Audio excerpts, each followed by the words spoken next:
we're going to open an AutoCAD.dwg file into Autodesk Simulation Mechanical. Once the geometry is in Autodesk Simulation Mechanical, we can define what sorts of beams we have. There are several standard configurations, or we can use an AISC library. If we choose an AISC library, we can choose the type of section and have the program read in the cross-section properties.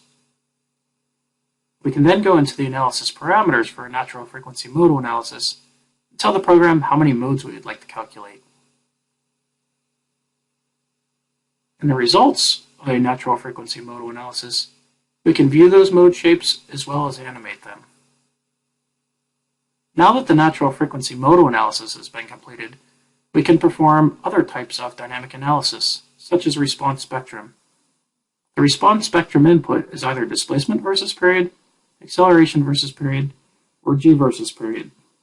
Once that data has been input, then we can calculate the maximum displacements and stresses due to a spectrum type of load input.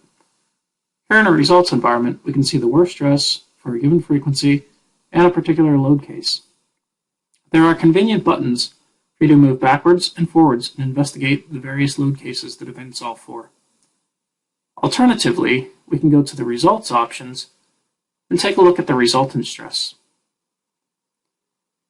In the results environment, we can also change the display in several different ways.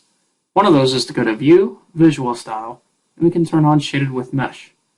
Likewise, we can add slice planes into a model so that we can interrogate just the portion of the model which we want to observe.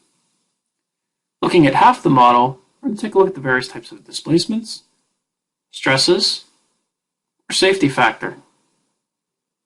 It should be noted with the safety factor that the user can enter an allowable stress on their own or load the yield stress or ultimate stress of the material. So taking a look at safety factor, we can also go into legend properties, range settings, and we can utilize the threshold command to show elements on the model that are above or below a particular value. With this, we can find areas of the model that need to be strengthened, or where perhaps the model can have material removed from it, thereby saving us some costs. One other feature of the software is the ability to go into the report and configure the report so that you can define title, project name, who the author is, and include an executive summary. In addition, you can see inputs to the analysis, such as elements, materials, loads, and constraints. You can export to various formats, and you can also include images and graphs into your report. Another type of dynamic analysis is frequency response.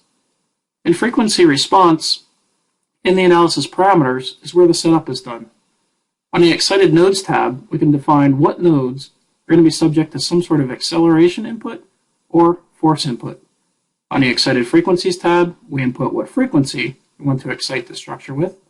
On Damping Ratios tab, we can include damping into the analysis. You can also open up a CSV file to input damping versus frequency data. Finally, on the Amplitudes tab, we tell it what the acceleration is at a given frequency or the force. In frequency response, we calculate the steady state response, displacements, and stresses due to a harmonic or sinusoidal load. Last type of analysis we're going to look at is random vibration. So in random vibration analysis, the input is either acceleration squared hertz versus frequency or g squared hertz versus frequency. Once that data is input, the program will calculate the statistical response of a system, that is the displacements and stresses, due to a random vibration, white noise, or power spectrum density. Here in the results environment, you see that we have access to all similar results types that we had prior. That is, we can investigate the displacements, the von Mises stresses, and safety factor. Please also note that in this type of analysis, as well as all others, you can also still access the report as well.